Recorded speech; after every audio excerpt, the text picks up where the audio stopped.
Fala, guerreiros! Como vocês estão? Tudo bem? Primeiramente, para quem não me conhece, eu sou Léo Santos, eu trabalho há mais de 20 anos na área internacional e eu estou aqui com o Exporta com Léo para ensinar vocês, empreendedores, a faturar em dólar através da exportação. E hoje eu quero compartilhar com vocês os 5 primeiros passos iniciais para você começar a exportar. Mas olha só, se você não tem interesse de colocar o seu produto no mercado internacional, descobrir como o seu produto pode prosperar globalmente, já te digo, esse conteúdo não é para você, beleza? Tá, Léo, mas por que eu deveria pensar em exportar? Por que eu deveria pensar nisso? Por que isso é relevante?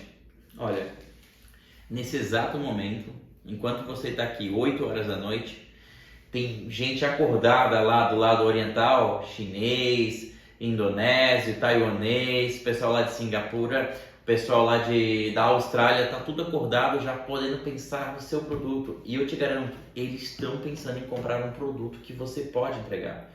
E o que é mais importante é que nesse passar dos anos, você com 10, 15 anos, você teve um know-how de desenvolvimento do seu produto que muitas pessoas lá fora nem fazem ideia que existe, que você pode entregar alguma coisa de muita qualidade, alguma coisa muito nova, algo inovador que eles nem fazem ideia que existe. Por isso essa troca internacional ela é extremamente importante, por isso que é importante exportar. E muitas vezes, como eu estava falando, para você chegar na excelência de algo, você tem que estudar 10, 15 anos. E aquelas pessoas às vezes estão iniciando um projeto. Por isso que é muito importante você pensar nessa questão da exportação.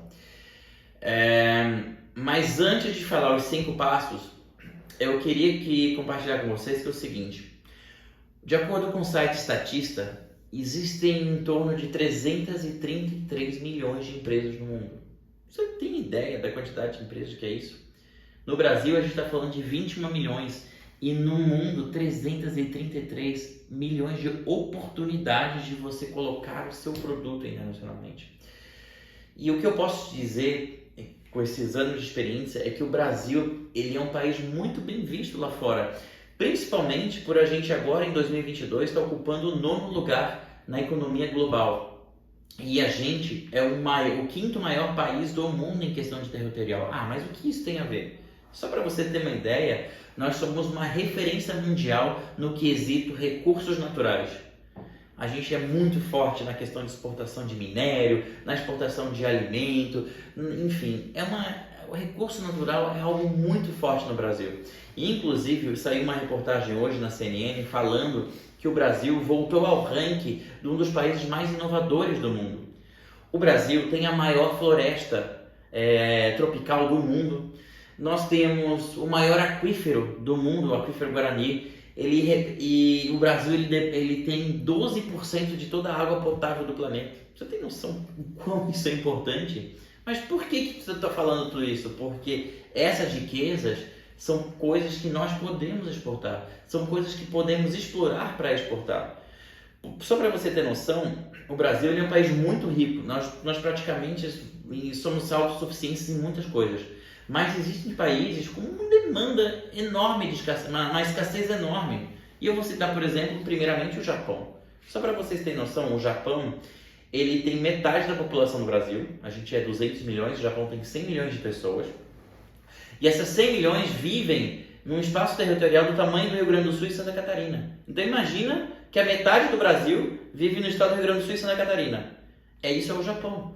Então como que esse país, com metade da população mundial, vai ter espaço para plantar, vai ter espaço para... Não tem espaço, não tem agricultura, então eles precisam importar. Então só aí pensa na demanda. Outra quesito de escassez que eu posso citar são os países árabes.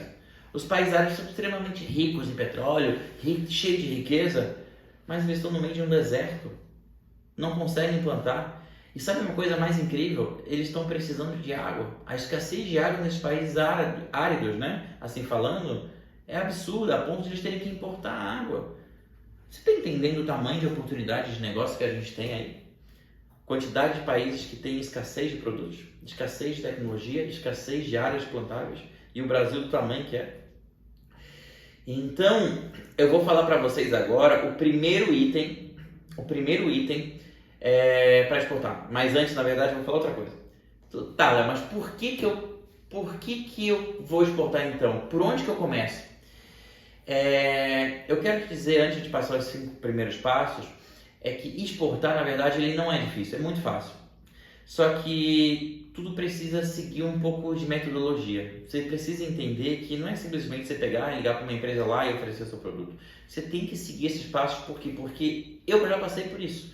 Quando eu comecei a querer exportar, eu quebrei muito a cabeça, eu perdi muito tempo. E além disso, o que eu mais perdi, na verdade, foi grandes clientes. E sabe por que eu perdi?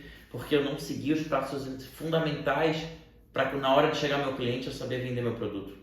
E o que eu mais queria, na verdade, por que eu estou compartilhando isso com vocês? É porque o que eu mais queria é que na época que eu estava começando, que tivesse alguém que tivesse me ensinado como fazer. Não tinha isso. É por isso que hoje eu estou aqui para compartilhar com vocês os 5 primeiros passos. Então, bora lá?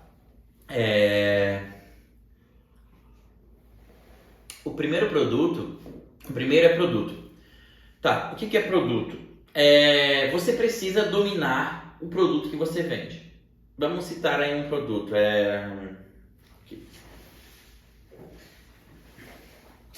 Sapato. Vamos falar de sapatos, né? Vou pegar aqui o exemplo do sapato, aproveitar meu sapato aqui, que inclusive é da minha loja, tá? Esse sapato aqui, ele é 100% couro, quer dizer, ele é feito de couro. Nessa parte aqui, ó, ele é um couro azul, um couro verde, tá? Aqui tem um couro preto. Ele tem um solado flexível, ele é emborrachado. Ele tem uma parte interna muito macia. Ele é um produto nacional, né? É um produto feito no Brasil. E que mais que eu posso saber do calçado? Esse produto aqui, esse couro, ele é nacional? Ele é um couro importado? De onde ele veio? Eu sei que couro com certeza é do Brasil, porque o Brasil é um dos maiores exportadores do couro do mundo, né? Até porque a gente exporta muita carne, então muito animal abatido, então a gente tem muito couro. Esse cadarço aqui, o que ele é feito? Será que ele é feito o quê? De algum tipo de material artesanal, algum produto? Será que ele é feito por alguma agricultura, retirado de alguma agricultura familiar, né? De grãos de feijão, alguma coisa assim? Será que ele é daquelas mulheres rendeiras que fazem esse tipo de calçado? Esse tipo de cadarço? Por que isso tudo aqui é importante saber de um produto? Porque tudo isso agrega valor. Tudo isso agrega valor na hora de você vender. E você precisa descobrir o potencial do seu produto. O que esse sapato tem que outros produtos não têm? Que outros sapatos não têm? Por que ele é mais especial? Será que a qualidade dele é extremamente superior à da concorrência? Será que ele é feito de uma forma diferente? Como assim forma diferente? Será que ele é feito, sei lá, por mulheres que foram, um grupo de mulheres que foram, não sei, retiradas da sociedade, abusadas, ou por pessoas, por uma entidade religiosa? Será que eles foram feitos por um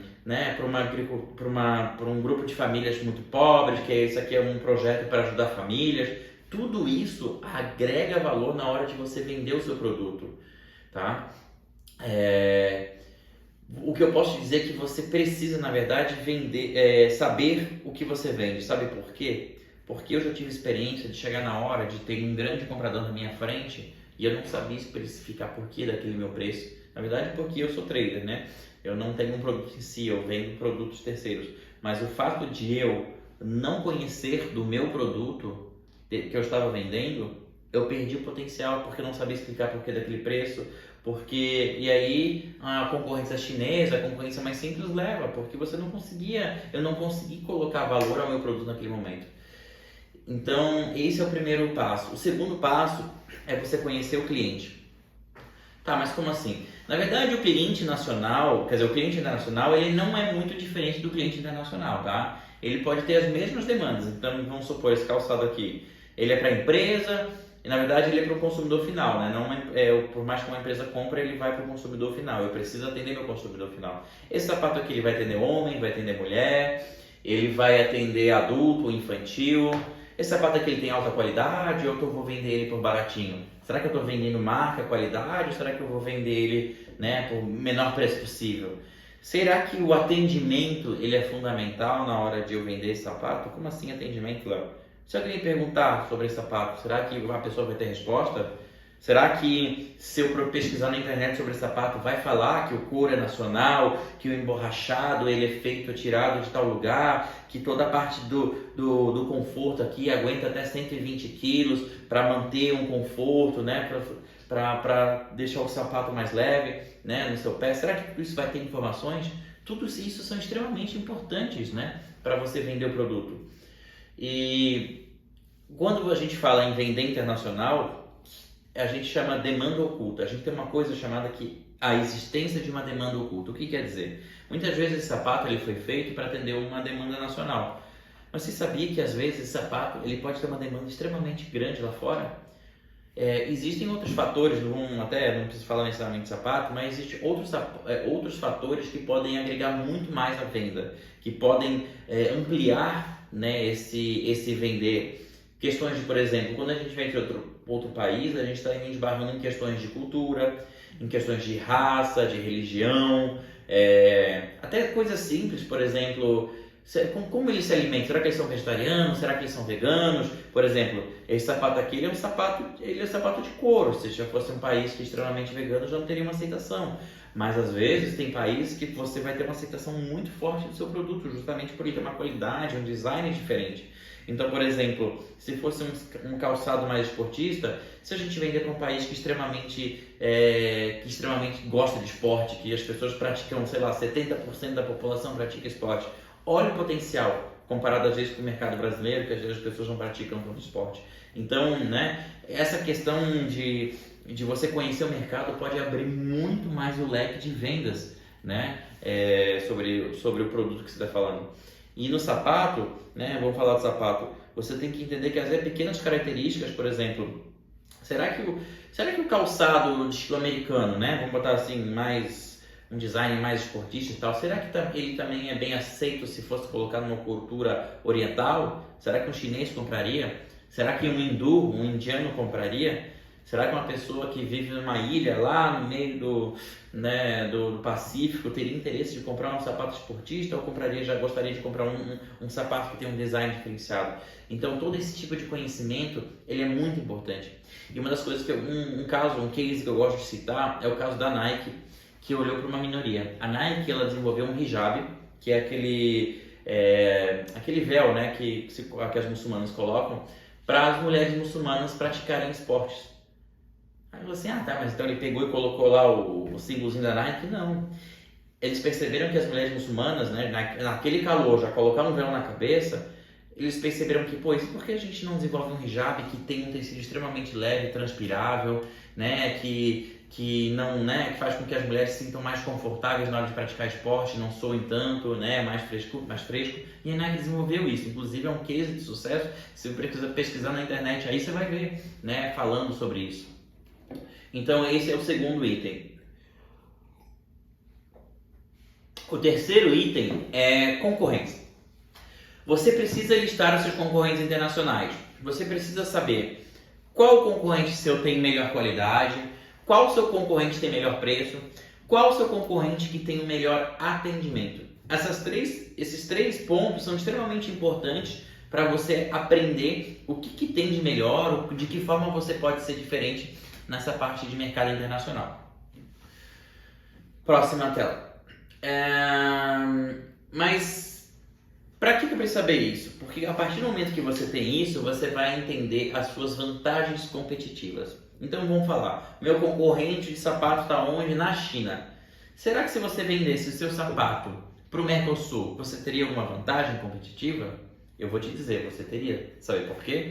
Porque o sapato chinês vai levar em torno de 40 a 50 dias para chegar no Brasil, enquanto aqui você consegue entregar na Argentina, Paraguai e Uruguai em questão de 5 a 10 dias o produto está lá. Então só isso você já tem uma vantagem competitiva extremamente grande. Segundo, qualidade. Te pergunto aí, será que o sapato chinês tem a mesma qualidade que esse sapato aqui? O que você acha? Terceiro, atendimento. Será que você seria melhor atendido por comprar um sapato chinês que fala inglês, né? Ou você comprar de um mercado que às vezes está mais próximo, né? De uma pessoa que fala português, se você vendesse, por exemplo, sapato para Angola ou para Portugal, ou para os países que falam português, será que a questão da língua, né? O entrave da língua seria mais interessante? ou até mesmo por questão local, né? Será que se eu vendesse sapato aqui para países mais próximos, a pessoa não ficaria mais confortável de comprar do que às vezes comprar num país exterior? Então, mais longe, eu quis dizer, tipo China, enfim, que os maiores produtores de calçados estão lá, né, no oriental, né, que é China, é Vietnã, é Indonésia. Então, será que uma pessoa comprando aqui no Mercosul não ficaria mais confortável de comprar um sapato brasileiro? E uma coisa mais importante que eu costumo dizer, que é um olhar para o futuro, é que é o seguinte: o preço do produto chinês, não exclusivamente de calçado, mas de diversos outros tipos de produtos, muitas vezes são competitivos. Mas as pessoas não estão verificando, não estão vendo que muitas vezes, não digo chinês específico, eu digo muitos mercados, né? Que o preço barato muitas vezes está ligado a questões de mão de obra escrava, a mão de obra infantil, a trabalhos onde não tem um mínimo de decência para as pessoas estarem trabalhando, né? De condições físicas, né? Enfim, às vezes essas fábricas elas estão fazendo preço barato porque estão trabalhando com pessoas que são baixissimamente remuneradas. E esse olhar para o futuro, ele é um olhar muito importante, porque o Brasil, na verdade, tem um controle muito forte para essa questão de trabalho escravo, para essa questão de terem condições mínimas de trabalho para as pessoas, né? E se a gente não tiver um olhar por isso, a partir do momento que a gente começa a vender em larga escala, a gente está começando a dar oportunidade para que nossas gerações, nossos filhos, nossos netos estejam trabalhando com esse tipo de situação. Então, quando você tem um olhar e fala assim, não, eu não compro um sapato de uma fábrica que eu sei que são pessoas, sei lá, estão lá trabalhando de forma escrava, tem mínimo de decência de trabalho. Então, todo esse olhar ele é extremamente importante, tá? Na hora de você dar, inclusive, vender o seu produto, falar que o seu produto, olha, é feito, não é trabalho escravo, é feito por mulheres que, ao contrário disso, estão querendo gerar renda para sua família. Então, tudo isso é algo que é um olhar que as empresas, que se você explica isso para o seu cliente lá fora, vai ter um olhar bem diferente, tá? O quarto item, que eu acho que é a área mais legal, chama-se mercado. Tá, Léo, para que mercado que eu vou vender esse sapato? Bom, antes de a gente saber que mercado, eu acho que a gente tem que não simplesmente sair na louca achando, vou trabalhar em tal mercado. Não, você tem que fazer algo chamado estudo de mercado. A maioria dos países, eles têm um controle de como funciona um departamento. Vamos falar assim, até eu quero citar um caso aí que eu li na internet, que eu achei na internet, que é um estudo de caso para entrada de calçados no mercado australiano. E o governo lá da Austrália, né, tem o Ministério dos Produtos Têxteis e tal, eles acabam dando muitas informações de como é o mercado nacional. Por exemplo, lá eles mostraram que situações de, por exemplo, acordos bilaterais. O que são acordos bilaterais? São acordos entre países onde facilita a troca de produtos, favorita que um produto X entre um melhor preço no produto Y, no outro país, a fim de frear a entrada de terceiro, de um outro país que está tentando entrar lá. Então, eles fazem acordos bilaterais, por exemplo, para que o calçado brasileiro entre nos Estados Unidos, um exemplo, tá? Entre nos Estados Unidos, ao invés de ficar entrando o calçado chinês, eles dão redução de taxas de taxas, né, de importação para que esse produto entre. E foi o que aconteceu. Na Austrália, a Austrália fez acordos bilaterais com a China, com a Indonésia e com o Vietnã. O que aconteceu? A Austrália sempre tinha muitas fábricas de calçados, mas aí começou a entrar o calçado chinês, muito forte, o calçado indonésio, né? E aí as fábricas foram perdendo um pouco de força. A Austrália ainda tem um mercado muito forte, né? Ainda tem grandes empresas lá, só que com isso começou a entrar muita importação dentro da Austrália, né? Então, uma coisa que eu falo muito na hora de a gente atuar com o mercado é você fazer esse estudo, conhecer sobre os acordos bilaterais que existem entre os países, que isso facilita muito a entrada de produtos, mas também conhecer principalmente a economia daquele país, conhecer como que está a tendência dos produtos naquele país. Por exemplo, calçado lá na Austrália, eu estava lendo falando que o país mesmo interno ali, com essa questão da entrada do calçado chinês, eles começaram a falar, não, então vamos focar um pouco mais em outro tipo de produto. Eles começaram a fazer calçados mais de alta qualidade, começaram a fazer principalmente lá a Austrália é um país muito forte nessa questão de animais e tal, então também é frigorífico, então também é batimento de couro, começaram a investir muito mais em calçados de couro e principalmente para atender questões de tipo calçados de tipo de EPIs para bombeiros, policiais, eles estão investindo muito forte nisso, então o mercado em si lá já mudou um pouco no foco, né? Então esse estudo de mercado é extremamente importante para você entender como você vai colocar o seu produto lá fora, né? Falando em calçado, que país hoje a gente poderia falar que o calçado brasileiro vai entrar com mais força? Vamos supor assim, se eu vou citar 3 países, Estados Unidos, Argentina e Espanha. Estados Unidos a gente está falando lá de ter o que? Nike, Adidas. Você acha que o calçado brasileiro teria força considerando grandes indústrias de calçados que existe americano? Ou você acha que entraria mais forte na Argentina ou na Espanha, por exemplo, na Mercosul a gente tem a questão da cor dos laterais, né? O calçado entra muito mais barato em todos os países do Mercosul, né? Não só os calçados, mas qualquer outro produto, né? Eles têm isenção de taxa de importação. Então, vocês acham que a Argentina compra mais calçado que os Estados Unidos ou que a Espanha, por ser um país mais, né, tropical, praia, né? São pessoas que têm um poder aquisitivo muito forte, né? Vocês acham que qual desses 3 mercados compraria mais? E surpreendentemente, muitas vezes pelo fato de a gente não conhecer, não estudar, né? Os Estados Unidos continua sendo muito longe o melhor mercado. Só para vocês terem noção, em 2022, os Estados Unidos comprou 23 milhões de dólares em calçados do Brasil, né? Nesse segmento, né? de calçados. Enquanto a Argentina estava em 12 milhões, metade de dólares. E a Espanha em terceiro lugar com 6,9 milhões. Então esses são os 3 maiores compradores de calçados do Brasil. Eu até quis trazer para vocês, mas eu quis mostrar principalmente essa questão dos Estados Unidos, porque muitas vezes a gente pensa, mas os Estados Unidos já tem muita gente vendendo calçado lá, não vou entrar com o meu produto, acho que não tem como exportar. Mas os Estados Unidos é um dos maiores mercados consumidores do mundo, é a maior potência mundial, seguida da China, então eles compram, eles gastam, né? Então tem muita demanda de você colocar o seu produto nos Estados Unidos, né? Para você colocar o produto lá fora. E para a gente finalizar, antes de falar o seguinte, se você tiver interesse de receber ali o que eu falei que eu tenho um estudo de mercado da Austrália, né? Se você botar ali no inbox, no direct ali do Instagram, lá para mim escrever a palavra mercado, eu vou mandar para você esse estudo de mercado, tá? E vou mostrar o site onde você pode consultar alguns estudos de mercado de diversos tipos de produtos. Lá tem de calçado, tem de produto têxtil, tem de produto alimentício para diversos tipos de países, tá? E ali vai de uma forma clara ensinar mais ou menos como fazer esse estudo, né? Como você perceber como você pode entrar com o seu produto, qual o tipo de população, né? Como funciona o país. Então acho que é bem legal você entender sobre isso. Então escreva lá em box, mercado. E para a gente finalizar, o quinto passo mais legal, que é onde eu posso encontrar essas oportunidades, Leonardo. Como eu posso começar agora? Eu quero começar agora. Já estou feliz aqui, já tenho produto, já vi que meu produto tem essas qualidades, eu já sei dos meus clientes, já sei, já mais ou menos fez um estudo de mercado, mas por onde eu vou começar então? Eu vou te dizer o seguinte, tem um site chamado Go For Road. Depois eu até vou mandar ali para vocês, mas chama-se Go For Road. Esse site, o que ele faz? Você consegue colocar uma vitrine do seu produto, vou colocar tal empresa X, vendo sapato, tá? E além disso, você consegue verificar uma quantidade infinita de pessoas, assim, todo dia tem...